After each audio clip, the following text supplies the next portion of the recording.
බුද්ධං සරණං ගච්ඡාමි ධම්මං සරණං ගච්ඡාමි සංඝං සරණං ගච්ඡාමි ဒုတိယံ පි බුද්ධං සරණං ගච්ඡාමි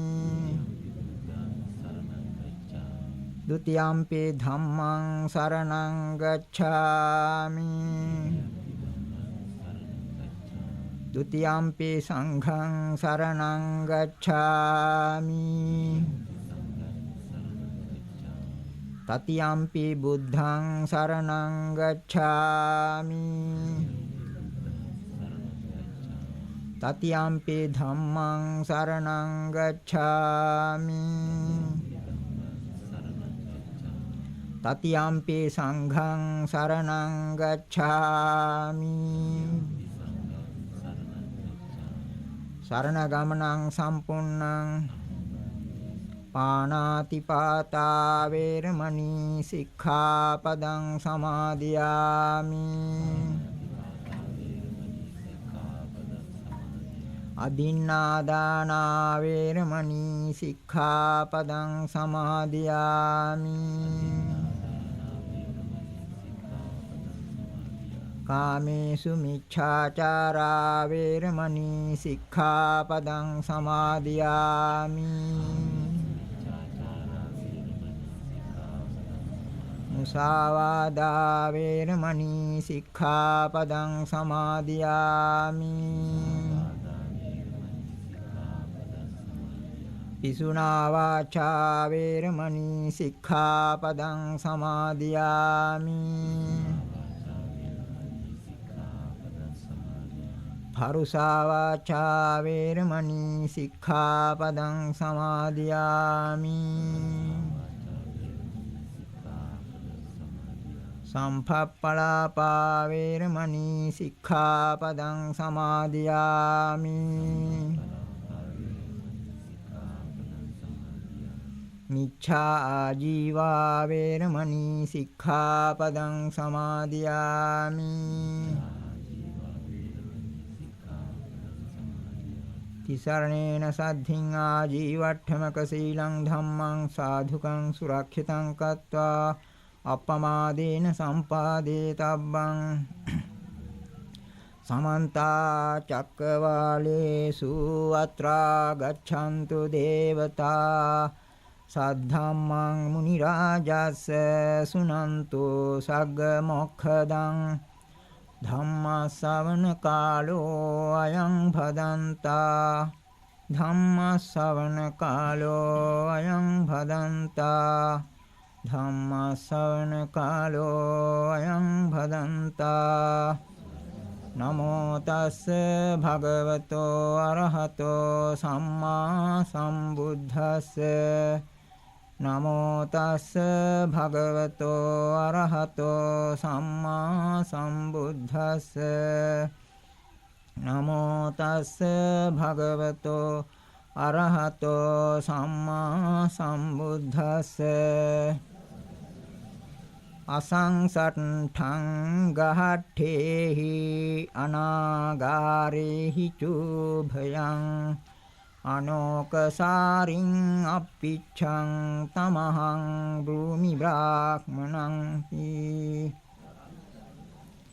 සදහවත් පින්නතුනි මිහිඳු මහරහතන් වහන්සේගේ මූලිකත්වයෙන් මේ රටේ බුද්ධ ශාසනය පිහිටුවීම පිළිබඳ ඓතිහාසික සිද්ධිය සිහිපත් කරන දවසයි අද මේ පොසොන් පෝය දවස ශතවර්ෂ ගණනාවක් තිස්සේ නොයෙකුත් විදිහේ කාල විපත්ති සමාජ විපර්යාස මැද්දේ පැවතීගෙන යන ඒ බුද්ධ ශාසනයේ පරිහානි ලක්ෂණ මොනවද ප්‍රගති ලක්ෂණ මොනවද කියන එක පවා මේ කාලේ බොහෝ දෙනෙකුට පැහැදිලි නැහැ. ඒ නිසා ඒ කාරණේ යන්තමින්වත් තේරුම් ගන්න උපකාර වෙන අන්දමේ ගාථාවකුත් කථාන්තරිකුත් තමයි අද අපි තෝරාගත්තේ මේ දේශනාව සඳහා. මේ ගාථාව තිලෝගුරු බුදු පියාණන් වහන්සේ දේශනා කර වදාළේ ජේතවනාරාමේදී තිස්ස කියන එක්තරා භික්ෂුන් වහන්සේ නමක් සම්බන්ධයෙන්ුයි. ඒ තිස්ස ස්වාමීන් වහන්සේ බුදු පියාණන් වහන්සේගෙන් කමඨහන් ලබාගෙන වනාන්තරයකට ඇතුල් වුණා. භාවනා කරන්න සුදුසුසැනක් සොයමින් එහෙම වඩින අතරේ එක්තරා කඳු බෑවුමක පිහිටි දෙනක් ළඟට එනකොට ඒ හාමුදුරන්ගේ හිත බොහොම සංසුන් වුණා, තැන්පත් වුණා, සමාධිගත වුණා. ඒ ස්වාමීන් වහන්සේ කල්පනා කළා මෙතන මේ ලෙන මට බොහොම සප්පායයි, බොහොම සුදුසුයි. සමහර විට මට මෙතන ඉඳගෙන මගේ සසර දුක් කෙලවර කරගන්න පුළුවන් කියන ඒ අදහස ඇති කරගත්තා. ඒ ලෙනට අරක්ගෙන හිටිය දේවතාවා මේ භික්ෂුන් වහන්සේ මෙතෙන්ට පැමිණෙනවා දැකලා කල්පනා කළා. ඉස්සෙල්ලා තමන්ගේ දිවසින් බැලුවා මේ ස්වාමීන් වහන්සේගේ ශීලය පිළිබඳව. බලනකොට උපසම්පදා වුණු දවසේ ඉඳලා ඊටාම පිරිසුදු ශීලයක් රකින්න සංඝයා වහන්සේ නම. ඉතින් කල්පනා කළා දැන් මේ වගේ සීල්වන්ත සංඝයා වහන්සේ කෙනෙක් එක්ක මට එකට ඉන්න බෑ. මොකද ඉහළකින් ඉන්න බෑනේ දේවතාවුන්ට. ඉතින් ඒක නිසා කරදර වෙනවා. ඒක නිසා දේවතාවා ඒත් හිතුවා සමහර විට මේ සංඝයා වහන්සේ අද රැ විතරක් ඉඳලා වඩී කියලා දේවතාවා ලෙන ඇතෑරලා ගියා. ඊළඟට දෙවෙනි දවසේ මේ තිස්ස ස්වාමින් වහන්සේ ගමට පිඬුසිඟා වැඩියා. උන්වහන්සේ දැකලා බොහොම පැහැදුණු එක්තරා උපාසිකාවක් උන්වහන්සේට ආරාධනා කරලා නිමන්ත්‍රණය කරලා ගෙදර පිඬපාතේ දානෙ හිම වළඳන්න සලස්වලා ආරාධනා කළා මේ වස්තුන් මාසේ ස්වාමින් වහන්සේ මේ වැඩ ඉන්න එළෙනේ වැඩ ඉන්න අපි උපස්ථාන කරන්නම් කියලා. ඒ ස්වාමීන් වහන්සේත් ඒක පිළිගත්තා. ඉතින් ලෙනට ආපහු වැඩියා. අර දේවතාවා කීප දවසක් අද වඩීවි හෙට වඩීවි කියලා බලාගෙන හිටියා. පස්සේ තේරුම් ගත්තා සති දෙකක් විතර යනකොට මේ ස්වාමීන් වහන්සේ වස්වසන්න තමයි මේ ඇවිත් ඉන්නේ කියලා. ඉතින් ඊළඟට කල්පනා කරනවා දැන් කොහොමද මම මේ හාමුදුරුව මෙතනින් පිට වෙන හැටියක් සලස්සන්නේ කියලා. ශීලය පිරිසිදු නිසා ඒ ස්වාමීන් වහන්සේගේ ඒ පිළිබඳව 아무තු චෝදනාවක් කරන්න ක්‍රමයක් නැහැ. නමුත් යම්කිසි උපක්‍රමයක් තුලින් මේ ස්වාමීන් වහන්සේගේ සීලයට කැළලක් ඇති කරන්න ඕන.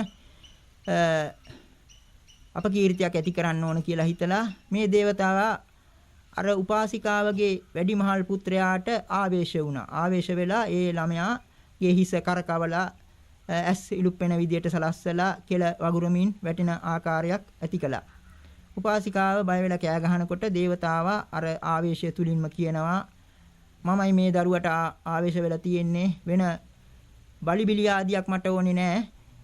ඔබේ අර ඔබ උපස්ථාන කරන සංඝයා වහන්සේ ගෙන් දඬුවැල් බෑමියක් ඉල්ලගෙන තෙලක් හිඳලා මේ දරුවට නැස්සේ කරාම ඒක හරියනවායි. මේ මම එතකොට ඉවත් වෙනවා. මේ උපාසිකාව කිව්වා මගේ දරුවා මැරුණත් මට ඒක කරන්න බෑ කියලා. ඊළඟට එහෙනම් ඒක කරන්න බැරි නම් පෙරුම් කායන් කුඩු ටිකක් ඒ ස්වාමීන් වහන්සේට කියලා නාහෙට දමන්න මේ දරුවාගේ. මට ඒකත් කරන්න බෑ කිව්වා. හොඳයි ඒකත් බැරි නම් මේ ස්වාමීන් වහන්සේගේ පාසෙදපු වතුර මේ දරුවාගේ හිසට ඉහින්න. ඒක නම් කරන්න පුළුවන් කියලා ඒ උපාසිකාව එදා ඒ භික්ෂුන් වහන්සේ තිස්ස ස්වාමීන් වහන්සේ පිණ්ඩපාතේ වැඩියාම දානෙ හිම පිළිගන්වලා පාසෝදන්න සලස්සලා ස්වාමීන් වහන්සේගෙන් ඇහුවා ස්වාමීනි මේ වතුර ටික මේ ළමයාගේ හිසෙට ඉස්සට වරදක් නැද්ද කියලා. හොඳයි කමක් නැහැ කිව්වා. ඉතින් ඒ වතුර ඉහිනවත් එක්කම දේවතාවා අර ආවේශය ඇතහැරලා ආපහු ලෙනට ගියා. එතකොට ළමයාට සනීපයි. මේ සංඝයා වහන්සේ මුකුත් දන්නේ නැහැ මේ විස්තරයක්. පුරුදු ආකාරයටම දානේ වළඳලා ඉවර වෙලා තමන්ගේ කමඨහන මෙනෙහි කරමින් භාවනා යෝගීවම ඒ ලෙන ළඟට වැඩම කළා. වඩිනකොටම අර ලෙන දොර ළඟ හිටපු ඒ දේවතාවා කියනවා මහා වේදානිනි මෙතෙන්ට ඇතුල් වෙන්න එපා කියලා කිව්වා. එතකොට මේ සංඝයා වහන්සේ ආනෝ කවුද මේ කතා කරන්නේ කියලා. මමයි මේ ලෙනට අරක්ගත් දේවතාවයි කියලා කිව්වා. ඊළාට මේ ස්වාමීන් වහන්සේ කල්පනා කළා මම මේ වගේ වෙදකම් කරලා තියනවාද? උපසම්පදා වුණු අවස්ථාවේ ඉඳලා මම මේ විදිය ගිහියන්ට වෙදකම් කිරීමක් කරලා තියනවාද? එහෙම කළා නෑ කියලා මගේ පිරිසුදු මිශීලය ඊටාම පිරිසුදුයි කියලා දැකලා ඊළඟට අහනවා දේවතාවගෙන් මොකද මේ ඇයි මට මෙහෙම චෝදනා කරන්නේ? මම මෙහෙම එකක් කළා තියනවාද? එතකොට මේ දේවතාවා කියනවා අතීතය ගැන මොකද්ද කියන්නේ? මේ අදම මේ විදිය දෙයක් කළා නේද? අහවල් අර උපාසිකාවගේ දරුවට හිසට වතුර ඉස්සා නේද? ඔන්න එතකොට මේ ස්වාමීන් වහන්සේ තේරුම් ගත්තා මේ දේවතාව අස්ථාන චෝදනාවක් කරන්නේ කියලා. ඊළඟට ඒකම හිතුවා දේවතාවට මගේ ශීලයේ අඩුපාඩුවක් සොයාගන්න බැරි නිසා මේ වැරදි චෝදනාවක් කරනවා කියලා. ඊළඟට තමන්ගේ ශීලය ආවර්ජනා කළා. ආවර්ජනා කිරීම තුලින් ඇතිවෙච්ච ප්‍රීතිය ප්‍රමෝදය කොයිතරම්ද කියතොත් ඒක මැඩ පවත්වාගෙන සමාධිය ඇති කරගෙන එතන කියවෙන හැටියට ආයිත් අඩියක් ඉදිරියට තියන්නත් කලින් එතනම උතුම් වූ අරහත් ඵලය ලබා ගත්තා. ඒක තුලින් ඒ සමාධිමත් වෙලා. එතකොට රහත් වෙලා ඉවර වෙලා ඊළඟට අර දේවතාවට කියනවා මාවැනි පිරිසුදු භික්ෂුවකට චෝදනා කළ ඔබට මෙතන ඉන්න සුදුසු නෑ කියලා කිව්වහම දේවතාව ඉවත් වුණා. ඊළඟට ඒ වස්තුන් මාසේ මේ ස්වාමීන් වහන්සේ එතන වැඩ හිටියා. ඒ ලෙනේ වාසය කරලා වස් කාලෙන් පස්සේ බුදු පියාණන් වහන්සේ දැකීමට වැඩියා. ඒ අවස්ථාවේදී අනිත් සංඝයා වහන්සේලා මේ ස්වාමීන් වහන්සේගෙන් අහනවා කොහොමද ඇවැත්නි මේ තමන්ගේ පැවිදි පරමාර්ථය ඉෂ්ට කරගත්තද? ඒ කියන්නේ රහත් වුණාද කියන එක. ඒක කෙලින් කිව්වේ නෑ. ඒ වෙනුවට මේ ස්වාමීන් වහන්සේ අර සිද්ධ වෙච්ච සම්පූර්ණ ප්‍රවෘත්තිය ප්‍රකාශ කළා. එතකොට ඒ සංඝයා වහන්සේලා අහනවා එතකොට ඒ දේවතාව අර අස්ථාන චෝදනාව කරාම ඔබ වහන්සේට තරහක් ගියේ නැද්ද? ද්වේෂයක් ඇති වුණේ නැද්ද? මට එහෙම අමුත්තක් ඇති වුණේ නෑ කිව්වා. ඒ තුලින් ඒ කියන්නේ රහත් වුණා භවයේ කියන හැඟීමක් අරගෙන අර සංඝයා වහන්සේලා ගිහිල්ලා බුදු පියාණන් වහන්සේට කිව්වා මෙන්න මේ අහවල් භික්ෂුව මේ විදිය දෙයක් කියනවා රහත් වුණා කියලායි කියන්නේ කියලා. එතකොට බුදු පියාණන් වහන්සේ ඒක අනුමත කරන ආකාරයට කිව්වා මගේ පුත්‍රයාගේ ශීලය මේ විදියයි බොහොම පිරිසිදුයි.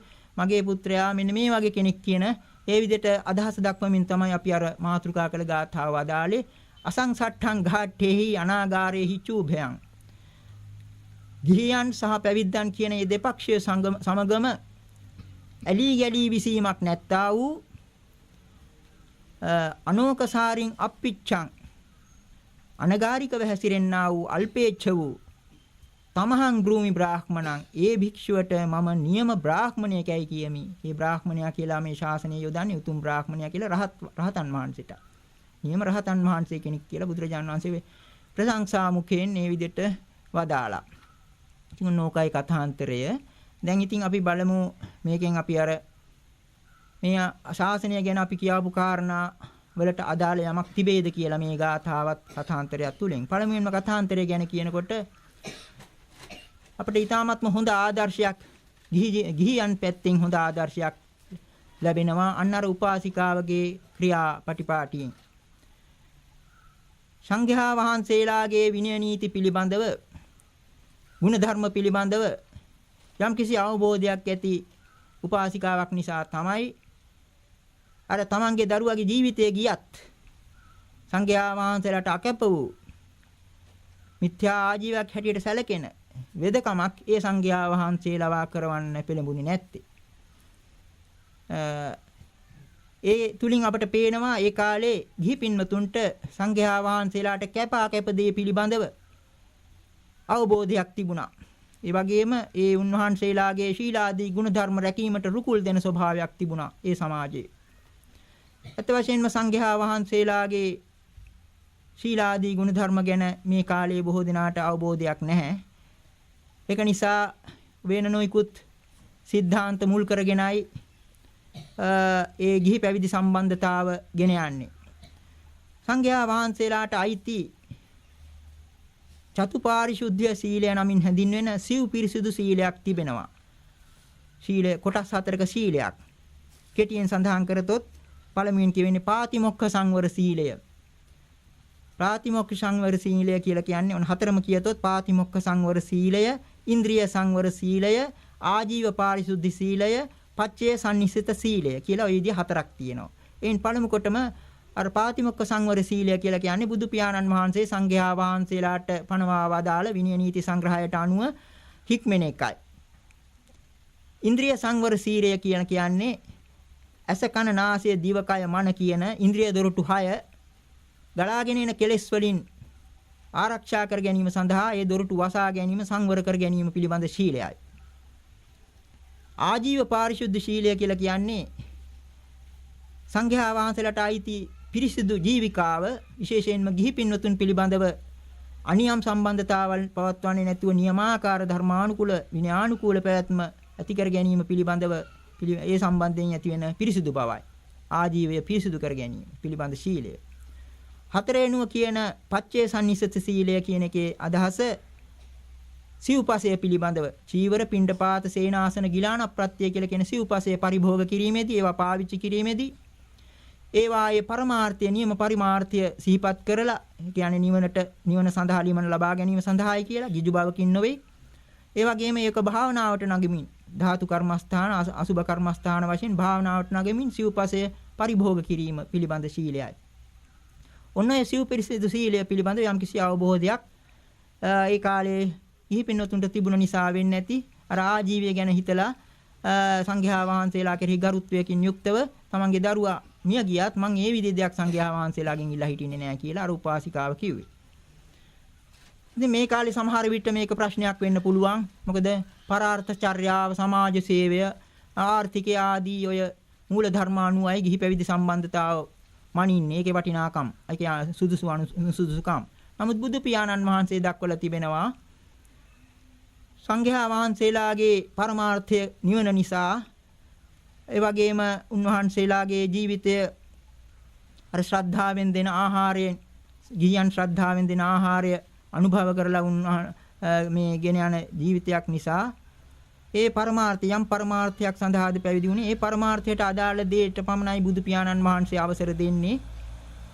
ඒ වගේම වෙදහෙදකම් කිරීම ආදී ගිහියන්ට වෙදහෙදකම් කිරීම ආදී මිත්‍යා ආජීවයක්, වැරදි ආජීවයක්, කුල දූෂණයක් කියලා කියන්නේ ගිහියන්ගේ ශ්‍රද්ධාව දූෂණය කිරීමට, කිලිටි කිරීමට හේතු වන දෙයක් හැටියට බුදු පියාණන් වහන්සේ දක්වලා තිබෙනවා. මොකද ඒ කියන්නේ පමණට වැඩිය කුළුපග වීම තුලින් සංඝයා වහන්සේලාගේ පරිහානිය සැලසෙනවා.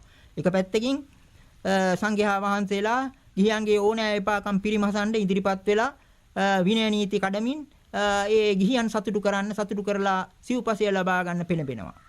අනිත් පැත්තෙන් ගිහි පින්නතුනුත් බලනවා තම තමන්ගේ ඕනෑ එපාකම් පිරිමසා ගන්න හැම එකකටම සංඝයා වහන්සේලා උපකාර කරගන්න. දැන් ගිහි ජීවිතයේ මේ පින්නතුන් දන්නවා ඊ타ත්ම සංකීර්ණ මහා ප්‍රශ්න රාශියක් මැද ගෙවෙන ජීවිතයක්. බොහෝ විට ගිහි පින්නතුන්ට සිද්ධ වෙනවා තැනේ හැටියට ඇනේ ගහන්න. තැනේ හැටියට ඇනේ ගහන්න වෙන මිටියක් ආදියක් නැති වෙනකොට සංඝයා වහන්සේ අතකොළුවක් හරි කර ගන්නවා. කුළුපග ස්වාමීන් වහන්සේ අතකොළුවක් කරගෙන තමන්ගේ ඕනෑ එපාකම් පිරිමහා ගන්නවා.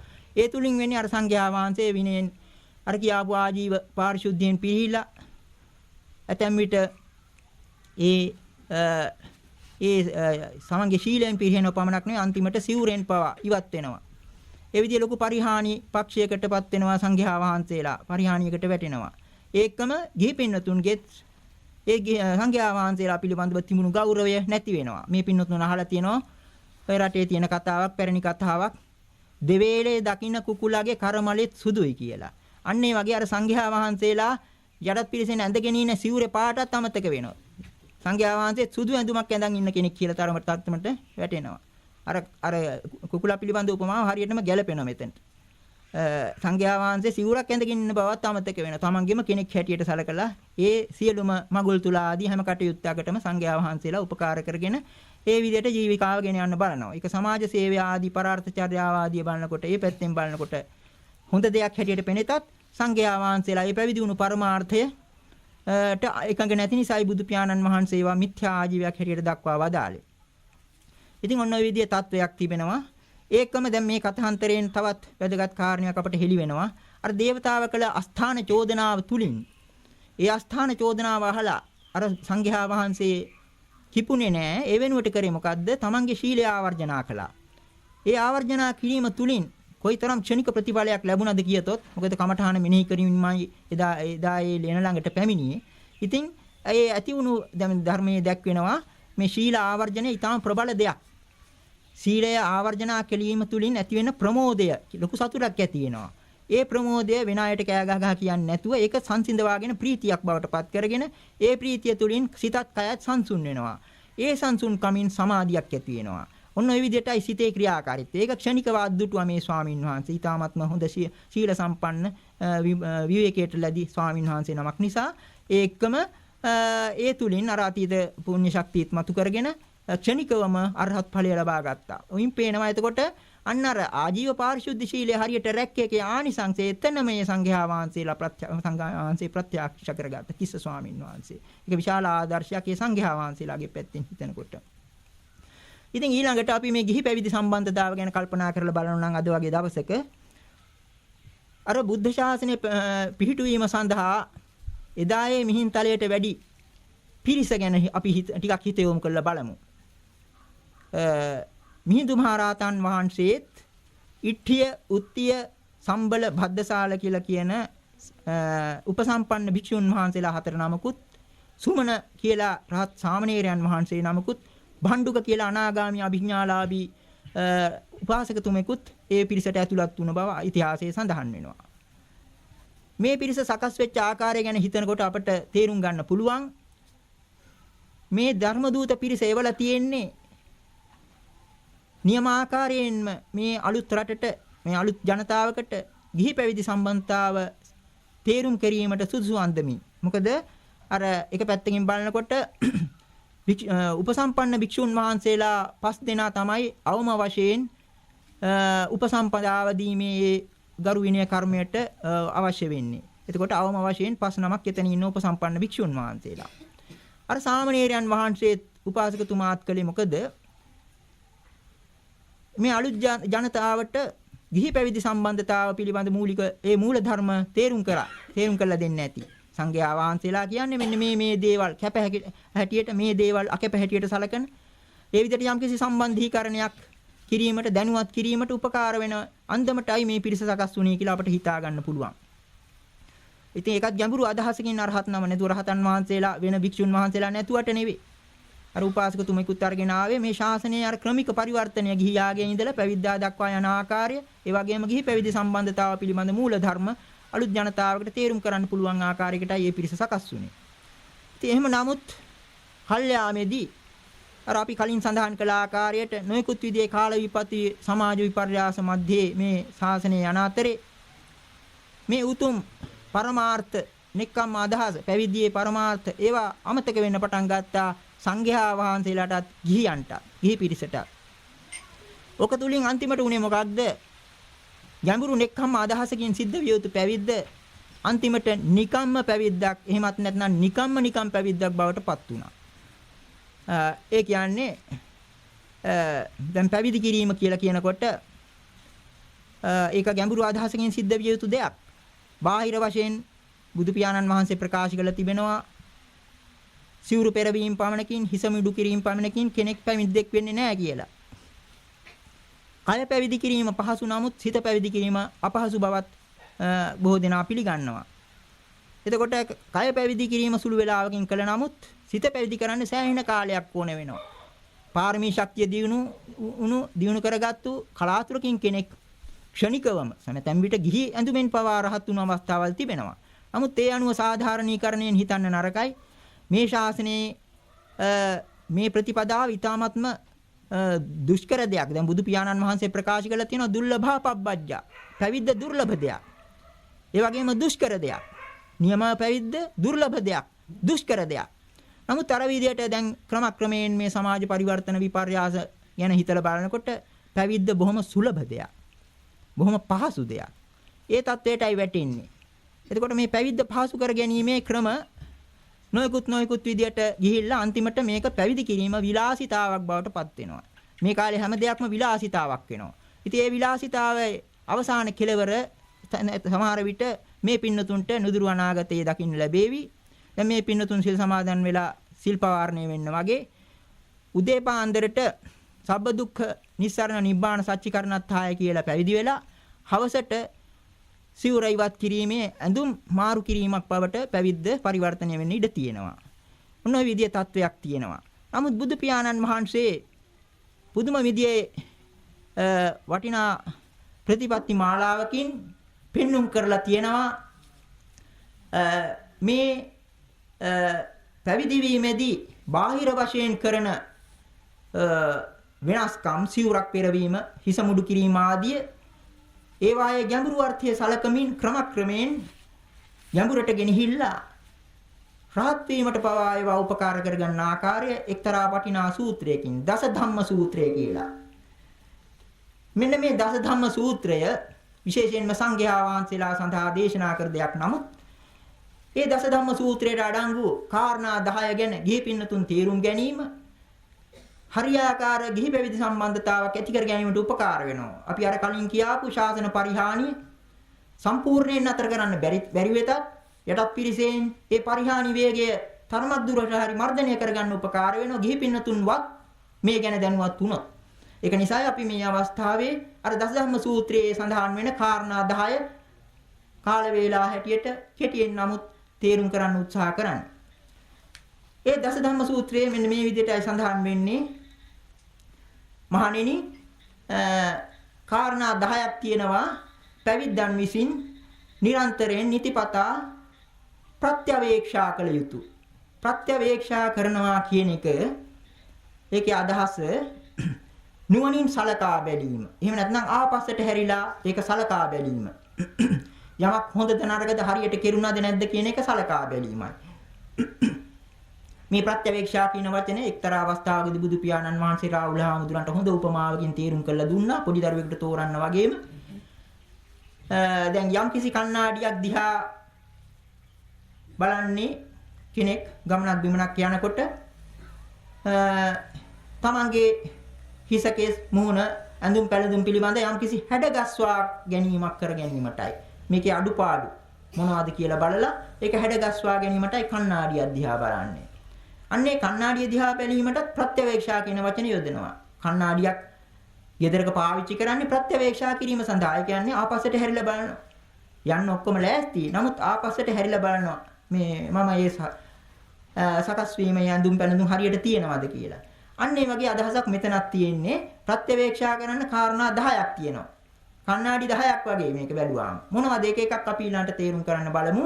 පළමුවෙනි එක සංඝයා වහන්සේලා නිතිපතා මෙනි ප්‍රත්‍යවේක්ෂා කරන්න ඕනේ මෙන්න මේක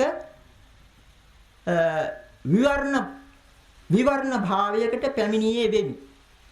විවර්ණ භාවයකට පැමිණියේ වෙමි. කෙටියෙන් කිව්ව නමුත් ඒක තේරුම් කළොත් මෙහෙමයි ගන්න වෙන්නේ. දැන් පළමුවෙන්ම අපි හිතමු ගිහි පින්වතා පිළිබඳව, ගිහියා පිළිබඳව.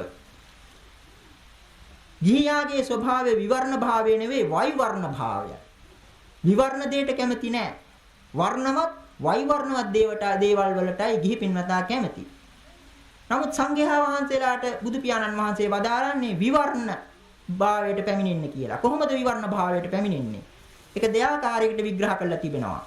කාය වේවන්නියං පරික්ඛාර වේවන්නියං කියලා. කය පිළිබඳ විවර්ණ භාවයත් පිරිකර අවශ්‍ය පරිහරණය කරන භාණ්ඩ පිළිබඳ විවර්ණ භාවයත්. කය පිළිබඳ විවර්ණ භාවය තේරුම් කරන්නේ මෙහිමයි.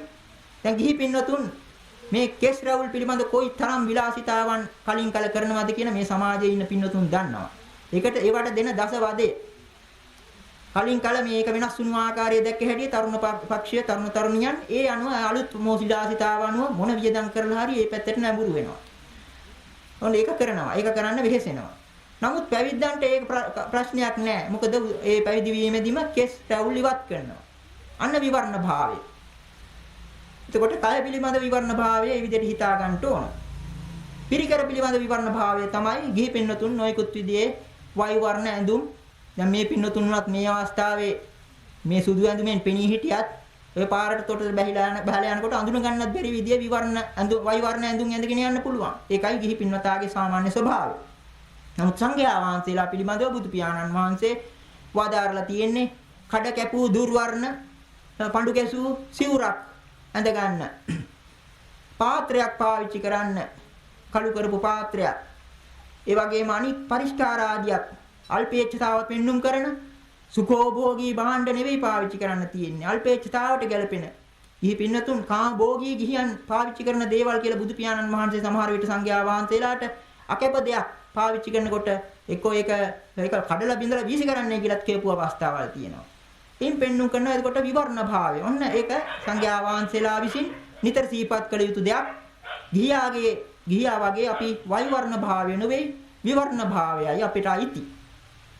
පළවෙනි එක. ඊළඟට මේ ඒක අදහස සිංහලෙන් කිව්වොත් මාගේ ජීවිකාව අනුන්හා සම්බන්ධව ගෙන යන එකකි. පරපටිබද්ධ කියන වචනයක් එතන සඳහන් වෙනවා. ඒ කියන්නේ අනුන්හා පිළිබඳ අනුන් එක්ක සම්බන්ධය කරගෙනයි මේ මගේ ජීවිකාව ගෙන යන්නේ. මගේම මුදලින්, මගේම වතු පිටි වලින්, මගේ බැංකු ගිණුමෙන් ජීවත් වෙනව නෙවෙයි. කිහිපින්නතුන් ශ්‍රද්ධාවෙන් කැමැතිනම් ශ්‍රද්ධාවෙන් පූජා කරන ගෙන්ගෙට පිණ්ඩපාතේ ගිහිල්ලා ලබා ගන්න. ඒ ආහාරයෙන් යැපෙන්නේ. කිහිපින්නතුන් පූජා කරන චීවරාදී අනිත් ප්‍රත්‍යයන්ගෙන් කිහිපින්නතුන් හදලා දුන්න කුටියක වාසය කරන්නේ. අන්න ඒ කාරණේ නිතර සිහිපත් කරන්න. මොකටද එහෙම සිහිපත් කරන්නේ? ඒ සිහිපත් කීම තුලින් පැවිදි පරමාර්ථය ඉබේටම සිහිපත් වෙනවා. ඇයි මම මේ තරම් කෝටිපතියෙක්? ඇයි මම මේ ඔක්කොම අතහැරලා මේ හිඟන තත්වයටපත් උනේ? ඇත්ත වශයෙන් භික්ෂුව කියන එකේ මූලික අර්ථය භික්ෂාවෙන් යැපෙන. හිඟන්නෙක් වගේ බැලුවාම වචනීය වශයෙන් බලනකොට හිඟන්නා වගේ වෙනස තියෙන්නේ. හිඟන්නන් වගේ එහෙම කරදර කරන්නේ නැහැ. ඇවිල්ලා ගයක් ඉදිරියේ ඉඳගෙන හිටගෙන ඉන්න ටික වෙලාවක් ලැබුණොත් එහෙමයි නොලැබුණත් එහෙමයි. ඒ වගේම හිඟන්නෙකුට දෙන අර්ථයෙන් නෙවෙයි මේ පින්නතුන් ශ්‍රද්ධාවෙන් මේ නිවන් මාර්ගය යන තමන්ටත් පින් සඳහා පින් කෙතක් කියලා හිතලායි සංඝයා වහන්සේලාට යමක් පූජා කරන්නේ. එතකොට අන්නේ පැවිදි පරමාර්ථය සිහිපත් වෙනොයි ශ්‍රද්ධාදී බුදු පියාණන් වහන්සේත් නිතර මතක් කරලා දෙන්නේ. පැරද්දක් කළ භික්ෂුවකට ඇයි මහණෙනි නුඹලා මේ ශ්‍රද්ධාවෙන්ද ගිහි පින්නතුන් ශ්‍රද්ධාවෙන් දෙන ආහාරයෙන් නේද යැපෙන්නේ. ඒ තුලින් අපිට පේනවන්නේ නියම ගිහි පැවිදි සම්බන්ධතාව. එතන තියෙන්නේ ඒ ගනුදෙනුව තුල තිබෙන්නේ ඒ ಗುಣධර්ම පිරීමයි. නමුත් මේ කාලේ ඇතම් කෙනෙක් ඔය පරපටිබද්ධ කියන වචනේ පුදුම අන්දමට විකෘති කරලා තෝරමින් පැවිද්දන්ට අයිති ගිහි පින්නතුන්ට අර ගිහි ආකාරයෙන් ගනුදෙනුව සම්පූර්ණ කිරීමයි කියලා තෝරනවා සමහර කෙනෙක්. ඒක නෙවෙයි Taman ඇත්ත වශයෙන් මේ ණය ගෙවන්න නම් Taman අරහත්ත්වය ලබා ගන්න ඕනේ. දැන් අර තිස්ස ස්වාමීන් වහන්සේ කළා වගේ. ඒකෙන් තමයි මේ මහත්ඵල මහානිසංස වන්නේ. ඒ රාත්‍රී මහා සම්බන්ධම ඒකම අර උපාසිකාවට කොයි තරම් විශාල පිනක් අත්වන්ට ඇද්ද? එහෙම නැතු අර වෙදකමට අල්ලගත්තා නම් අර හාමුදුරුවෝ අර දෙන දාණයෙන් වැඩක් නැහැ. ඒක ඊට වැඩිය හොඳයි යදී සාමාන්‍ය යාචකයෙකුට දුන්නා. ඔන්න ඔය විදිහේ තත්ත්වයක් තියෙන. ඕක තේරුම් ගන්න. ඕක මතක් කරගන්න තමයි සංඝයා වහන්සේලාට බුදු පියාණන් වහන්සේ වදාarලා තිබෙන්නේ පරපටිබද්ධාමේ ජීවික මගේ ජීවිකාව අනුන්හා සම්බන්ධ වූ එකක් කියලා. ඔන්න එතකොට මේ දෙවෙනි එක. ඊළඟට තුන්වෙනි එක. මා විසින් අන්‍ය වූ ආකල්පයක් කළ යුත්තේය. ඒක තේරුම් කරන්න වෙනවා. සාමාන්‍ය තේරෙන භාෂාවෙන් කිව්වොත් ගිහියාට වඩා වෙනස් ආකාරයකින් මා ඉරියව් පැවැත්විය යුත්තේය. ගිහියාට වඩා වෙනස් ආකාරයකින් මගේ හැසිරීම තිබිය යුතුය. එයින් කියන්නේ මොකද්ද? දැන් ආකල්පය කියලා එතන යොදන්නේ විශේෂයෙන්ම මේ යාමි සිටීමේදී මාදී ඒ ඉරියව් පැවැත්වීමේ ක්‍රමයයි. පැවැත්වීම පිළිබඳ සංඝයා වහන්සේලා ඒ ඉරියව් පවත්වන ක්‍රමයක් ගිහියන්නේ ඉරියව් පවත්වන ක්‍රමයක් අතර වෙනසක් තිබෙනවා. සංඝයා වහන්සේලාට අයිති සංසුන්ව ඒ යාමි මාදී කටයුතු කිරීමයි. කොටිම කියතොත් බුදු පියාණන් වහන්සේගේ විනය නීතිවල අවසානයේ කියනවා මහණෙනි නුඹලා හැසිරෙන්න ඕනේ අපසන්නානං වා පසාදාය පසන්නානං වා බිහියෝ භාවාය. නොපැහැදුණු අයගේ පැහැදීම සඳහා පැහැදුණු අයගේ වඩාත් පැහැදීම සඳහා කියන මේ පරමාර්ථයත් අනුවයි බුදු පියාණන් වහන්සේ යම් යම් විනය නීති ශික්ෂා විනය ශික්ෂාපද පනවා වදාළේ. විශේෂයෙන්ම සේකියා කියලා ශික්ෂාපද රාශියක් තියෙනවා. සංඝයා වහන්සේලා ගමේ හැසිරෙන ආකාරය පිළිබඳව මේ ආකාරයට හැසිරිය යුතුයි. මේ විදිහට ඇඳුම් පැළඳුම් සිවුරු ආදිය පෙරවිය යුතුයි. මේ විදිහට සංසුන්ව යා යුතුයි. මේ විදිහට වැළඳිය යුතුයි. ඔය හැම එකක්ම පෙන්වන්න යන අර ඒක දකින්න ගිහියාගේ සිත පහන් වීමට ප්‍රසාදයටපත් වීමට හේතුවක් වන නිසා ඒ වෙනස් ආකල්පයක් සංඝයා වහන්සේලාට තිබෙන්නේ. ගිහියන් කරන දේවල් කර හිටියොත් ඒවා කවදාත් බෑ ඒ කියාපු සංසුන් බවක් සංවර බවක් ඇති කරගන්න. ඉතින් මේකේ වටිනාකම ඇතම් කෙනෙක් හිතන්න පුළුවන් මේ කියන නවීන ලෝකික ඕවයි කිරීමෙන් මොකක්ද ඇති වෙන්නේ? නවීන කෙසේ වෙතත් අපි ඉතිහාසයට හිත යොදලා බැලුවොත් මේ ආකල්ප සම්පත්තියේ වටිනාකමට හොඳම නිදර්ශනය ඉතිහාසයෙන් ලැබෙනවා. චණ්ඩාශෝක කියන එක්තරා මහා දාමරික රජ කෙනෙක් ධර්මාශෝක වුණේ කොහොමද කියලා හිතලා බලනකොට. ඒක ඉතිහාසගත කතාන්තරයක්. නිග්‍රෝධ සාමණේර නමින් හැඳින්වෙන 7 අවුරුදි කුඩා රහතන් වහන්සේ නමක් චණ්ඩාශෝක රජුගේ රජමාලිගාවේ මිදුලෙන් ගමන් කරන සංසුන් ආකාරය දැකලා පැහැදිලයි චණ්ඩාශෝක රජතුමා ඒ ආරාධනා කළා ඒ නිග්‍රෝධ සාමණේරයන් වහන්සේ කිව් බණ අහලා පැහැදිලා ධර්මාශෝක කෙනෙක් වුණේ. ඊයින් පේනවන්න අර ආකල්ප සම්පත්තියේ වැදගත්කම. ඉතින් ඒ වගේම අපි දන්නවා දැන් මේ බුද්ධ දේශනාවට අනුව ඒ ආකල්ප සම්පත්තිය මෙන්න මේ විදිහේ ලස්සන උපමාවකින් දක්වලා තිබෙනවා. ඒ බුද්ධ දේශනාවට අනුව අතීතේ සංඝයා වහන්සේලා ප්‍රකාශ කළ උපමාවක් තියෙනවා. සිනිද්ධා තේල ධාරාව අහෝසි ඉරියාපතෝ. හොඳ සංඝයා වහන්සේලාගේ ඉරියව් පැවැත්වීම පිළිබඳ ලස්සන උපමාවක් දීලා තියෙනවා. සිනිඳු තෙල් ධාරාවක් වගේ. ඔය ගිතෙල් එහෙම නැත්නම් පොල් තෙල් බෝතලයකින් වක් කරන්න බලන්න. වතුර වක් කරන වගේ ගොඩොස් ගාලා වැක්කෙන්නේ නැහනේ. මහ පුදුම විදිය රටාවකින් සිනිඳුව මෘදුව සමව හැලහැප්පුම් නැතුව ගලාගෙන යනවා. අන්න ඒ විදියට ඉරියව් පවත්වන්න කියලා බුදු පියාණන් වහන්සේ ප්‍රකාශ කළ තියෙන සංඝයා වහන්සේලාට. ඒකයි ආකල්ප සම්පත්තියේ එක ලක්ෂණයක්. සිනිඳු තෙල් ධාරාවක් වගේ. ඒ ওই විදියට ආකල්ප සම්පත්තිය ගැන නිතර මෙනෙහි කරන්න කියලා සංඝයා වහන්සේලාට ප්‍රකාශ කරලා තියෙනවා. අර ගිහියා තමන්ගේ ඇඳුම් පැළඳුම් ආභරණ හරි දැන තියනවාද කියලා කණ්ණාඩියෙන් හැරිලා බලන්න වගේ නිරන්තරයෙන් සංඝයා වහන්සේලාට තමන්ගේ ආකල්ප සම්පත්තිය පිළිබඳව ප්‍රත්‍යවේක්ෂා කරලා අඩුපාඩු හරි ගස්ස ගන්න කියන එකයි. ඊළඟ කාරණය හතරවෙනි කාරණය තමන්ගේ ශීලය පිළිබඳව. මාගේ ශීලය පිළිබඳව හිතලා බලනකොට ආපස්සට හැරිලා බලනකොට සලකලා බලනකොට මගේ හිත මටම දොස් නගනවද? මගේ හිත මටම දොස් නගනවද? එයින් තේරුම් කරන්නේ මගේ ශීලයේ යම් කිසි කැලලක් අඩුපාඩුවක් තියෙනවද කියන එක. දැන් අර සංඝයා වහන්සේ කළෙත් ඒකයි. දේවතාවා චෝදනා කළ හැටිය හිතුවා කල්පනා කරලා බැලුවා ආවර්ජනා කරලා බැලුවා. මෙන්න මේ කණ්ණාඩිය දිහා බැලුවා තමන්ගේ ශීලය පිළිබඳව. මේකේ අඩුපාඩුවක් තියෙනවද කියන බලනකොට නෑ. ඒක තුලින් තමයි අන්තිමට රහත් උනේ. අන්න එතකොට ඒකද අර බුදු පියාණන් වහන්සේ ප්‍රකාශ කරලා තියෙනවා කෙනෙකුට හැදෙන්න ඕන නම් අත්තාදිපතීය. අර අපි ආත්ම ගෞරවය කියලා සාමාන්‍ය ලෝකයේ ව්‍යවහාර කරන්නේ ඒ වගේ තමාට මේක සතුටු වෙන්න හේතුවක් තමා මෙන්න මේ ශීලාදී ගුණ ධර්ම රකින්නවා කියලා. තමන්ගේ හිත දොස් නගන්නේ නැහැ. දොස් නගන්නේ නැහැ කියලා කියන්නේ පසුතැවිල්ලක් නැහැ. පසුතැවිල්ලක් නැහැ කියලා කියන්නේ හිත එකඟයි, සංසුන්, සමාධිගතයි. විසිරෙන්නේ නැහැ. ඒක තුලින් අපිට පේන ප්‍රතිපදාවටත් ඒව එකතු වෙන ආකාරය. ඊළඟ කාරණේ දැන් පස්වෙනි කාරණේ තියෙන්නේ මේ මා අසුරු කරන සබ්‍රක්‍මචාරීන් වහන්සේලා කියලා කියන්නේ මම අසුරු කරන අනිත් සංඝයා වහන්සේලා නුවණැති සංඝයා වහන්සේලා අඥානාය නෙවෙයි නුවණැති සංඝයා වහන්සේලා ශීලය පිළිබඳව මගේ ඒ ශීලය පිළිබඳව විමසලා බැලුවට පස්සේ මට චෝදනා කරන්න පුළුවන් තත්ත්වයක් තියෙනවද? ඒකත් ආවර්ජනා කරලා බලනවා. ඒකෙදි බුදු පියාණන් වහන්සේ දක්වන ලෝකාධිපතිය කියලා එක්තරා સિદ્ધාන්තයක් තියෙනවා. අර තමා ගැන හිතලා සතුට වගේම ලෝකයාගේ අපවාදයක්. ඒ කියන්නේ සාධාරණ විදියට අපවාදයක් එනවනම් ඒකත් නැති වෙන ආකාරයටයි සංඝයා වහන්සේලා හැසිරෙන්න ඕනේ.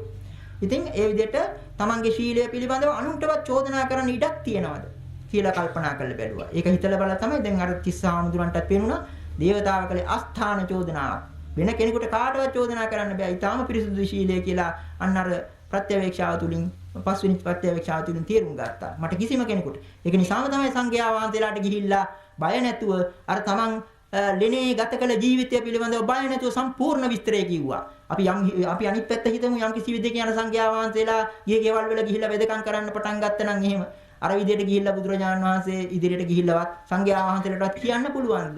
කියන්න බැරි තත්ත්වයක් එන. ඒ වෙනුවට තිස්ස ස්වාමීන් වහන්සේගේ අර කාරණය පස්වෙනි කාරණයත් පිරිසුදු නිසා බය නැතුව කිව්වා මම මේ විදිහට කාලය ගත කළා කියලා.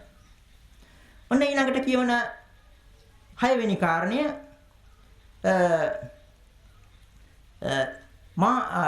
සියලු ප්‍රියමනාප දෙයින් වෙන්වීමක් ඒවයින් ඉවත් වීමක් ඒවයින් වියෝ වීමක් මට තියෙනවා කියන කාරණය. හැම දෙයකින්ම වෙන් වෙන්න සිද්ධ වෙනවා. මරණයෙන් හෝ එහෙම නැත්නම් වෙනත් හේතු වලින් අපි මේ ප්‍රියමනාප කියලා හිතන දේවල් හැම එකකින්ම වෙන් වෙන්න වෙනවා. එයින් පෙන්눔 කරන්නේ පැවිද්දාට අයිති කාරණය තමයි අනාන්තර ගාථාවෙත් එතන කියනවා අසංසට්ඨං ගහට්ටේහි අනාගාරේ චූභයන්. ගිහියන් පිළිබඳවත් ඇලී ගැලීම සිටි විසීමක් නැහැ. පැවිද්දන් පිළිබඳවත් ඇලී ගැලී විසීමක් නැහැ. ඒක නිසා මේ මොකද එහෙම කරන්නේ මේ හැම එකකින්ම වෙන් වෙන්න සිද්ධ වෙනවා කියන ධර්මතාව. ඒක නිතිපතා මතක් කරගන්නවා. මා ප්‍රියමනාප දේවල් වලින් මා ප්‍රියමනාප අයගෙන් වෙන්වීමක් තියෙනවා මේ සංසාර ස්වභාවය ඒකයි කියලා හිතට දාගන්නවා. ඔන්න ඔකයි ඊළඟට 6 වෙනි කාරණය. 7 වෙනි කාරණය ඊළඟට කර්මය පිළිබඳව කල්පනා කරනවා. කර්මය පිළිබඳ ධර්මතාව. කර්මය තමයි මා සතු දෙයක් හැටියට තියෙන්නේ. තමා සතු දෙයක් හැටියට තියෙන්නේ කර්මය විතරයි. නියමාකාරයෙන් බලනවා නම්. කර්මයයි මගේ දායාදය, මගේ උරුමය. කර්මයයි මගේ උත්පත්තියට හේතුව. කර්මයයි මගේ නියම ඥාතිවරයා. කර්මයයි මගේ නියම පිහිට. හොඳ හෝ නරක හෝ යම් කර්මයක් කරතොත් එහි විපාකයක් මා බලාපොරොත්තු විය යුතුයි. ඒ කර්මයට උරුමකාරයා මමයි. කර්මයේ විපාකෙ විඳින්න වෙනවමයි. අන්න එතකොට ඒ කර්මය පිළිබඳ ලෝකයේ පවත්වන බුදු රහතුන්ටවත් බේරෙන්න බැරි විදිහේ මහ පුදුම ධර්මතාව තමන්ගේ ජීවිතයට ලං කර ගන්නවා. ඒ ප්‍රත්‍යවේක්ෂාව තුලින් කර්ම කණ්ණාඩියේ දිහා බලලා තේරුම් ගන්නවා මේ අපේ හැම දෙයක්ම මේ හැම එකක්ම මේ විදිහයි ස්වභාවය.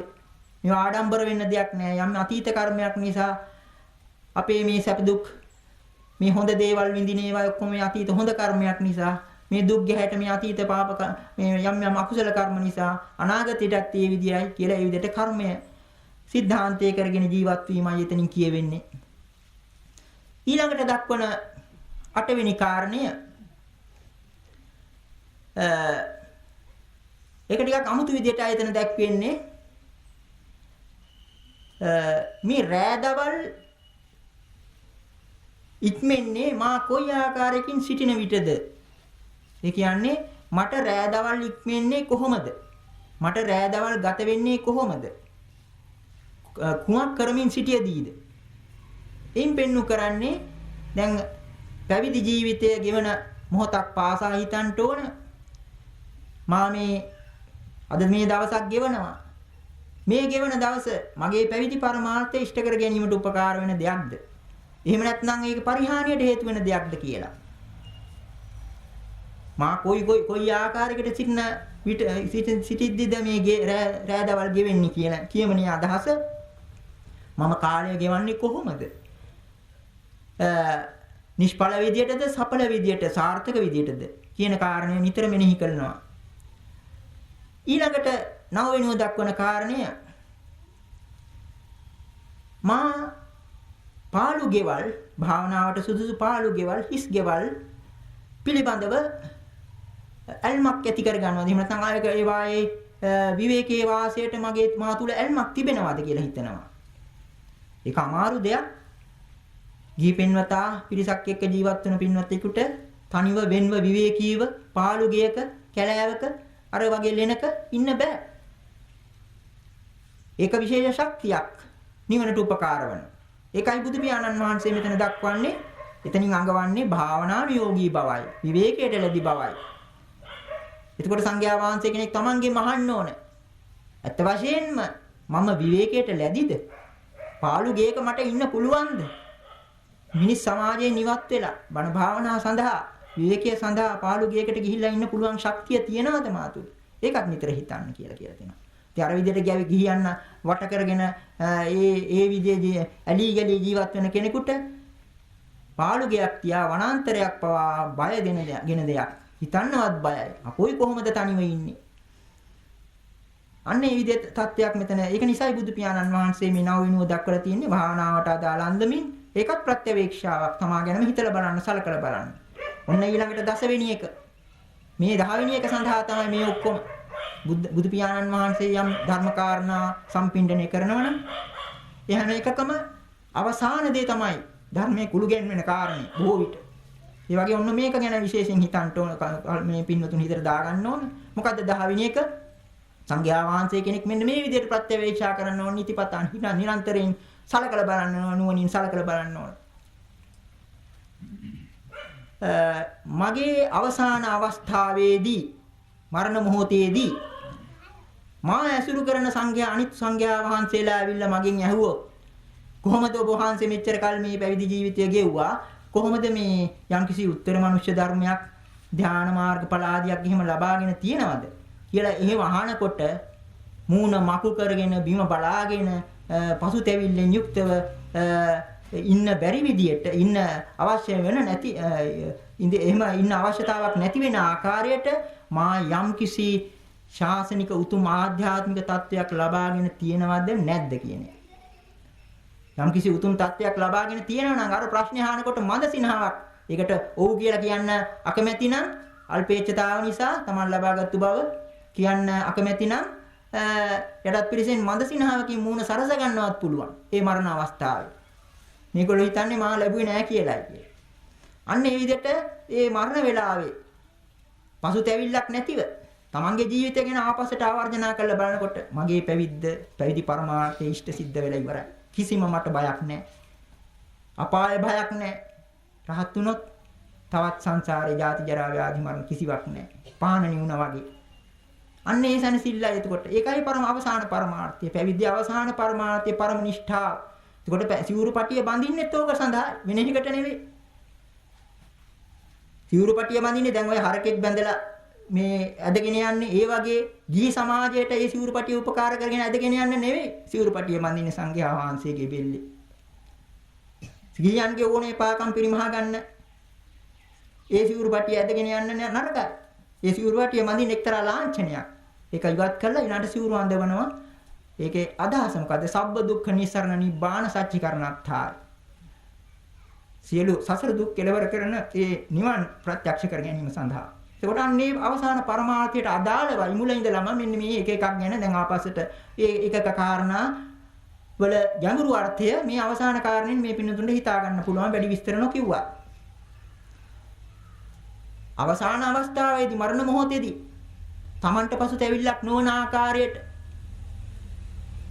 අර උතුම් ලෝකෝත්තර තත්වයක් මේ බුද්ධ ශාසනයේ මේ දුර්ලභ බුද්ධ ශාසනයේ දුර්ලභ පැවිද්ද තුලින් දුෂ්කරතා මැදේ හෝ නොකානෝ බීහරි නොයිකුත් රෝග පීඩා බාධක මැදේ හරි අර තත්ත්වය ලබා ගත්තනම් අන්න අවසාන අවස්ථාවේ ලොකු සැනසෙල්ලක්.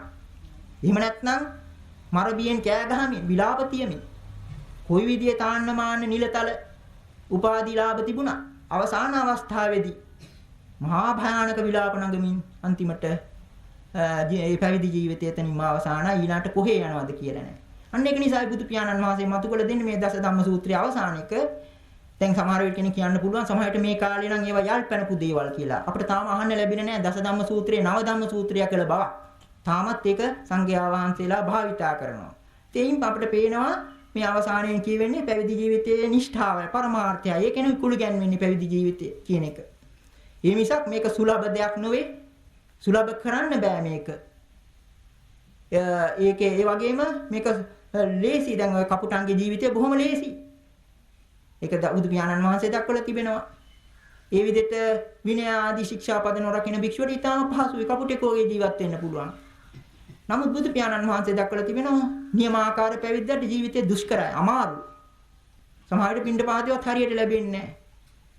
නමුත් අනියම් ආකාරයෙන් ගිහියන් සතුටු කරගෙන වැරදි ආජීවයකින් ඒ සිව්පසය ලබා ගන්න උත්සාහ කරන්නේ නැහැ. ඒකයි ප්‍රතිපත්තිය.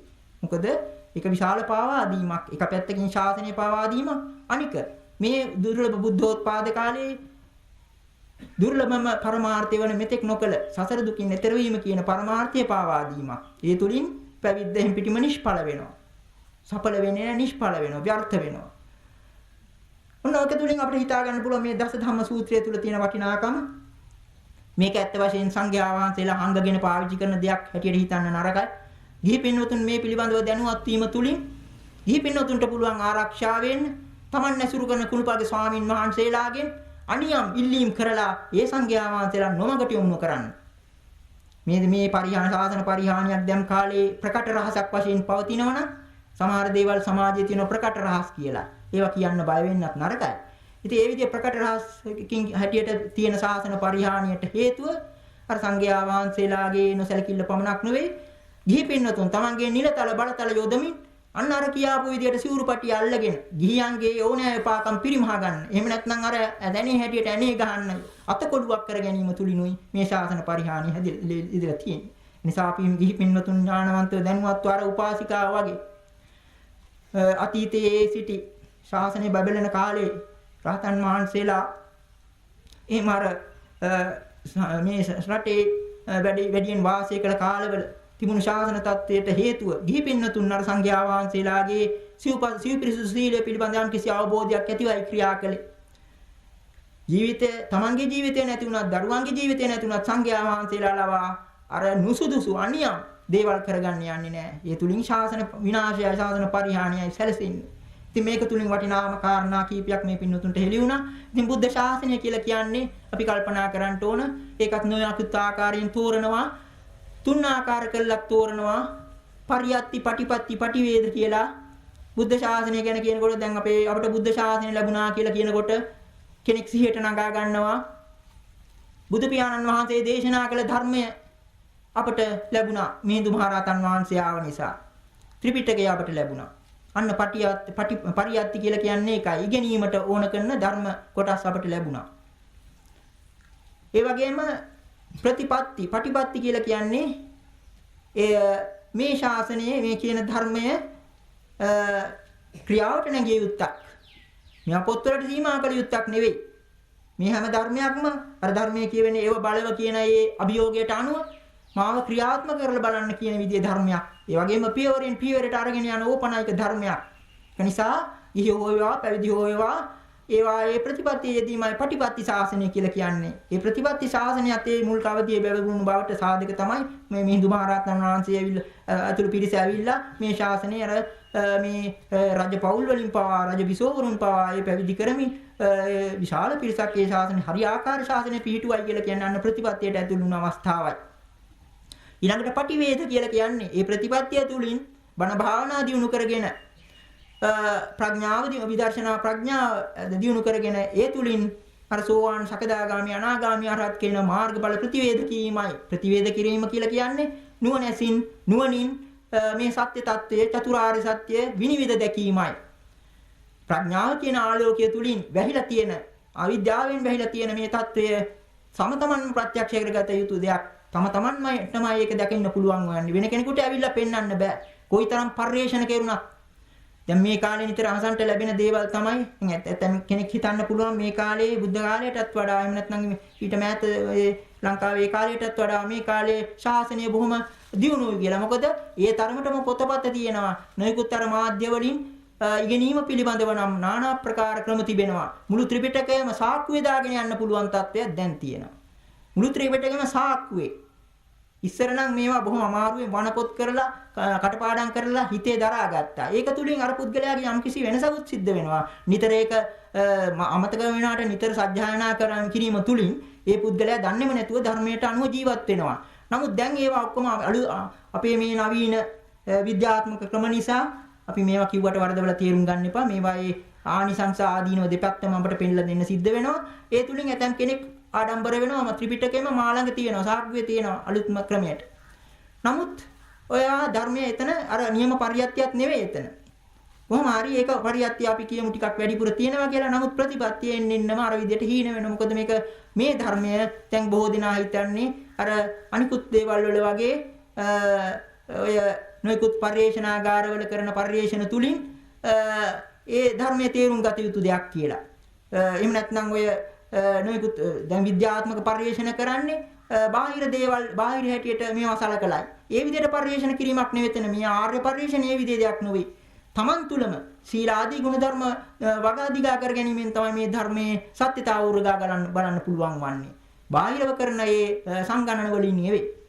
ඒ විදිහේ බාහිර පරිේශන වලින් නෙවෙයි. ඒකට ප්‍රතිපත්තියට බහින්න ඕන. මුලින් ඉඳලම ප්‍රතිපත්තියට බහින්න ඕන. පංචශීලයේ ඉඳලම. ඉතින් අන්න ඒකට ඒ පරියත්ති ශාසනය. ඒ අතින් බලනකොට පරියත්ති ශාසනය ඊටාම දුර්වලයි. ඊළඟට ඊටත් වඩා දුර්වලයි ප්‍රතිවේද ශාසනය. දැන් ඇතම් කෙනෙක් මේ කාලේ කියනවා මේවා කරන්න බෑ මේ කාලේ. මේ ලෝකෝත්තර தත්වයන් මේ කාලේට අයිති නෑ. නිවන කියන එක මේ කාලේට අයිති නෑ. ඒවා වෙන බුදු කෙනෙක් කෙනකන් ඉන්න ඕන. එහෙම නැත්නම් කිසිසේත් මේ කාලේ සමාජයට ගැලපෙන්නේ නෑ. එහෙම හිතලා එහෙම පිටිම අවලංගු කරන තත්වයකුත් තියෙනවා. නමුත් අපි කල්පනා කරන්න ඕන බුද්ධ වචනයට අනුව බුදු පියාණන් වහන්සේ ප්‍රකාශ කළ තියෙන යම් තාක්කල් මෙන්න මේ සත්‍තිස් බෝධිපාක්ෂික ධර්ම දිනු කරනවා නම් තමන්ගේ චිත්ත සංතානයේ ඒ තාක්කල් රහතුන්ගෙන් ලෝකෙ සිස් වෙන්නේ නැහැ කියලා. ඒ හැකි සංඥාව ඇති කරගෙන අපි මේ ධර්ම ගමනේ ආයුත්‍ය ශාසනය ආරක්ෂා කරන්න උත්සාහවත් වෙන්න ඕනේ. එහෙම නැත්නම් තුනෙන් පංගුවයි. ශාසනයෙන් තුනෙන් පංගුවයි රැකෙන්නේ. අර කියාපු පරියත්ති, පර්යාප්තිය, ඉගෙනීම පිළිබඳ පැත්ත විතරයි දිනු වෙන්නේ. ඒක දිනුනාට වැඩක් නැහැ. පුස්තකාලවල පොත් පුස්කකා තියේවි. නමුත් සමාජයේ අන්තිමටම වන මෘගයන් වගේ එකිනෙකා කා ගන්න තත්ත්වයක් ඒ විදිහ අපරාධකාරී තත්වයක් අනිත් පැත්තෙන් වික්ෂු සාධනය පිළිබඳවත් ඒ විදිහ පරිහානි තත්වයක් ඇති වෙන්න ඉඩ තියෙනවා. අනිත් පරියත්ති පටිපත්ති පටිවේද කියන අංග ඒව ගැනත් නොතකා හැරියොත්.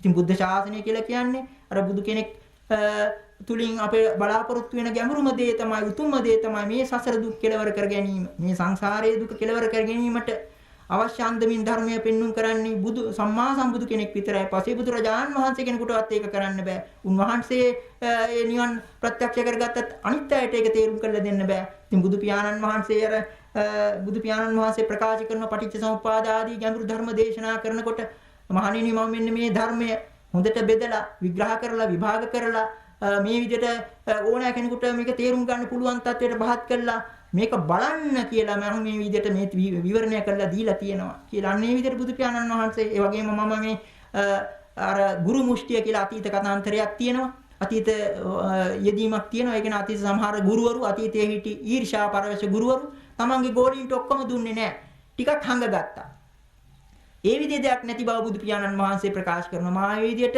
ඒක කොටසක් හංගගත්තේ නැහැ. නිවනට අදාළ යම් දෙයක් තිබේද? අනිත් දේවල් වලට නෙවෙයි.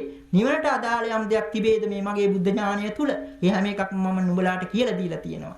අන්න ඒ විදිහට තත්ත්වයක් තියෙන. ඒක නිසා මේ ධර්මය ඒ ක්‍රියාත්මක කළොත් කෙනෙකුට ඒක ප්‍රත්‍යක්ෂ කරගන්න බැරි නෑ. ඒ විදිහටයි සම්බුද්ධ ශාසනය නගා සිටවන්න පුළුවන් වන්නේ. මේ ශාසන පරිහානිය නේද? යටත් පිරිසෙන් මේක මේ පරිහානි වේගය අඩු කරගන්නවත් පුළුවන් වන්නේ. ඒක නිසා අපි මේ අද දේශනාව එල්ල කළේ ඇත්ත වශයෙන් මේක පුද්ගලයෙකුට එල්ල කළා නෙවෙයි. මේ දෙපක්ෂයේම සංඝයා වහන්සේලා ගිහි පැවිදි කියන මේ දෙපක්ෂය තුල නියමාකාර සම්බන්ධීකරණයක් දැනුවත් වීමක් තිබෙන්න ඕන. ඒ නියම ගිහි පැවිදි සම්බන්ධතාව කියන්නේ මොකක්ද කියලා. සත්‍ය මේ කාලේ නම් බොහෝ විට පරිහානි ලක්ෂණයි ප්‍රගති ලක්ෂණ හැටියට උලුප්පල පෙන්වන්නේ. ඒ විදිහේ ස්වභාවයක් තියෙනවා. පරිහානි ලක්ෂණ මතු කරලා දක්වනවා මේවා ප්‍රගති ලක්ෂණ හැටියට. මොකද ලෝකයා බොහෝ විට දුවන්නේ අර බටහිරින් එන ආර්ථික સિદ્ધාන්ත ඔස්සේ සමාජ පරාර්ථ සේවා සමාජ සේවා ආදී ඒ පරමාර්ථ ඔස්සේ දුවන්නේ. ඒවා අනුවයි මේ සම්බුද්ධ ශාසනයේ වටිනාකම් ඒවා ගැන නිරීක්ෂණ ඒවා ගැන තීරණය වලට එළඹෙන්නේ. ඒක වැරදි. බුදු පියාණන් වහන්සේ දක්වා වදාළ මෙන්න මේ දස ධම්ම සූත්‍ර ආදී සූත්‍ර වලින් පෙන්වු කරන වටිනාකම අපි මතු කර ගන්න ඕනේ. ඒ අනුවයි ඊවැයිද සම්බන්ධතාව සකස් කර ගන්නට වෙන්නේ. ඉතින් මෙන්න මේ කාරණා ටික මේ පින්වත් පිරිස මේ වටිනා දවසේ පොසොන් පොය දවස කියන එක අපි කවුරුත් නොයෙකුත් ආකාරයෙන් සිහිපත් කරනවා. මිහිඳු මහරහතන් වහන්සේට අනුබුදුරු ස්වාමීන් වහන්සේ කියලා ඒ තරම් ගරු කරනවා. උන්වහන්සේට කරන්න පුළුවන් ඒ ලොකුම ගෞරවය තමයි අර ගියාපු ආකාරයට උන්වහන්සේ යම් බුද්ධ ශාසනයක් පිටවන ඒ බුද්ධ ශාසනය දීර්ඝ කාලයක් පැවැත්වීම සඳහා අන්න අර කියාපු ත්‍රිවිධ ශාසනයම පරියත්ති පටිපත්ති පටිවේද පරියත්තිය තියෙන්නේ ප්‍රතිපත්තිය සඳහායි ප්‍රතිපත්තිය තියෙන්නේ ප්‍රතිවේද සඳහායි ඒවත් වෙන් කරලා ගන්න බෑ.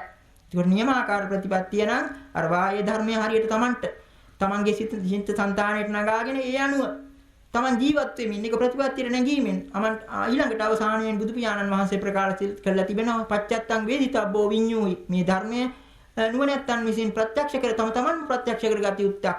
අන්න ඒ විදිහට තමයි ප්‍රතිවේධය කරන්න පුළුවන් වෙන්නේ. අර ලෝකෝත්තර සත්‍ය ප්‍රත්‍යක්ෂ කරගෙන මේ සියලු සසර දුකින් අත් මිදලා උතුම් මහා නිවන් සාක්ෂාත් කරගන්න පුළුවන් වන්නේ. එතකොට අද කල්පනා කරන්න ඕනේ මේ පින්වත් පිරිසත් ඒ ගෙදරවල වලින් ඈත් වෙලා යම් ප්‍රමාණයට යම් සීලාදී ප්‍රතිපත්තියකට නඟුරු වෙලා අද දවසේ Tamanට පුළුවන් මට්ටමකින් යම් කිසි භාවනා ආදියක් කරන්න නැති. අන්න ඒ විදිහට තමයි අපේ පුංචි තරමින් අපි මේ ත්‍රිවිධ ශාසනය ආරක්ෂා කර ගැනීම අර කියාපු අර සී කටයුතු අවස්ථාවට අනුව මිහිඳු මහරහතන් වහන්සේට උපහාරය දක්වා කියලා ඒ හිතට හිතන්න ඕන. ඒ වගේම ඒ තුලින් අපි මේ සම්බුද්ධ ශාසනයෙන් නියම වැඩ ගැනීම කියලා කියන පරමාර්ථය අපේ ජීවිතයට ලං කරගෙන තව තවත් මේ ගැන උනන්දු වෙමින් බණ භාවනා සීලාදී ගුණ ධර්ම වඩා දිගා කරගනිමින් කල්යාණ මිත්‍ර ආශ්‍රය තුලින් ඒවායේ නිසි උපදෙස් ලබා ගනිමින් හැකිතාක් ඉක්මනින් මේ ජීවිතයේදී බුද්ධෝත්පාද කාලයේ දුර්ලභයි. ඒ වගේම බුද්ධ ශාසනයත් පරිහානි මේ යන පරිහානි වේගය අනුව අපිට සමහර විට ඊළඟ නැවත ඉපදිලා මේ ගුණ ධර්ම රකින්න අවස්ථාවක් නැති වෙන්න පුළුවන්. ඒක නිසා මේ ජීවිතයේදීම හැකිනම් සෝවාන් සකදාගාමි අනාගාමි අරහත් මාර්ගඵල ප්‍රතිවේදීන උතුම් මහා නිවන් සාක්ෂාත් කරගන්නට මේ අද රැස් කරගත් පුණ්‍ය සම්භාරයකාන්ත හේතු වාසනා උපනිශ්‍රේ වේවා ප්‍රාර්ථනා කරගන්න. ඒ වගේම තමන්ගේ ඥාතීනුත් ඇතුළු අවිචේ සිට අකනිටා දක්වා වූ යම් තාක් සත්ව කෙනෙක් මේ විදිහේ ධර්ම ශ්‍රවණයකින් පිහිට මේ ධර්ම ශ්‍රවණමය ධර්ම දේශනාමය ඒ පුණ්‍ය කුසලයේ ආනුමෝදන් වෙන්න කැමති නම් ඒ කුසලයේ ආනුමෝදන් වීම තුලින් දුගති තත්වලින් අක්මිදේ සුගත තත්වවලටපත් වී කල්යාණ මිත්‍ර ආශ්‍රය තුලින් අකිතාක් ඉක්මනින් ජාති ජරා ව්‍යාධි මරණ ආදී සියලු සංසාර දුකින් අත්මිදී පරාතනීය බෝධිගුණතු මමා නිවන් සාක්ෂාත් කරගනිත්වා කියලා ප්‍රාර්ථනා කරගෙන මේ ගාථා කියන්න. එත්තාවතා චම්මේහි සම්පතං පුඤ්ඤ සම්පදං සබ්බේ දේවා අනුමෝදන්තු සබ්බ සම්පatti සිද්ධියා සබ්බේ දේවා අනුමෝදිත්වා බුද්ධන්තු අමතං පදං ආකාශට්ඨා ච බුම්මට්ඨා දේවානාගා මහින්దికා පුඤ්ඤන්තං අනුමෝදිත්වා චිරං රක්ඛන්තු ශාසනං ආකාශට්ඨා ච බුම්මට්ඨා දේවානාගා මහින්దికා පුඤ්ඤන්තං අනුමෝදිත්වා චිරං රක්ඛන්තු දේශනං ආකාශට්ඨා ච බුම්මට්ඨා දේවානාගා මහින්దికා පුඤ්ඤන්තං අනුමෝදිත්වා චිරං රක්ඛන්තු සදා දුක්ඛප්පත්තාච නිදුක්ඛා භයප්පත්තාච නිභයා සෝකප්පත්තාච නිස්සෝකා හොන්තු සම්බේ පිපානිනෝ දුක්ඛප්පත්තාච නිදුක්ඛා භයප්පත්තාච නිභයා සෝකප්පත්තාච නිස්සෝකා හොන්තු සම්බේ පිපානිනෝ දුක්ඛප්පත්තාච නිදුක්ඛා භයප්පත්තාච නිභයා නිස්සෝකා හොන්තු සම්බේ පිපානිනෝ ඉමිනා පුඤ්ඤ කම්මේන මාමේ බාල සමාගමෝ සතං සමාගමෝ හෝතු යාව නිබ්බානපත්තියා ඉමිනා පුඤ්ඤ කම්මේ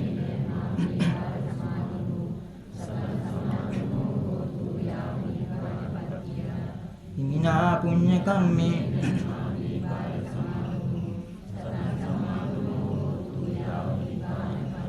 සබ්බීතියෝ විවජ්ජන්තු සබ්බ රෝගෝ විනාශතු මාතේ භවත්වන්තරායෝ සුඛේ දීඝායුකෝ භවතු සබ්බ මංගලං රක්ඛන්තු සබ්බ දේවතා සබ්බ බුද්ධානුභාවේන සදා සොත්ති භවන්තු තේ භවතු සබ්බ මංගලං රක්ඛන්තු සබ්බ දේවතා සබ්බ ධම්මානුභාවේන සදා සොත්ති භවන්තු තේ භවතු සබ්බ මංගලං රක්ඛන්තු සබ්බ දේවතා සබ්බ සංඝානුභාවේන සදා සොත්ති භවන්තු තේ අභිවාදන සීලිස්ස නිච්ඡං වද්ධා පචායිනෝ චත්තාරෝ ධම්මා වඩ්ඩಂತಿ ආයුවන්නෝ සුඛං බලං ආයුරාෝග්‍ය සම්පatti සග්ග සම්පatti මේවච අතෝ නිබ්බාන සම්පatti මිනාතේ සමිජ්ජතු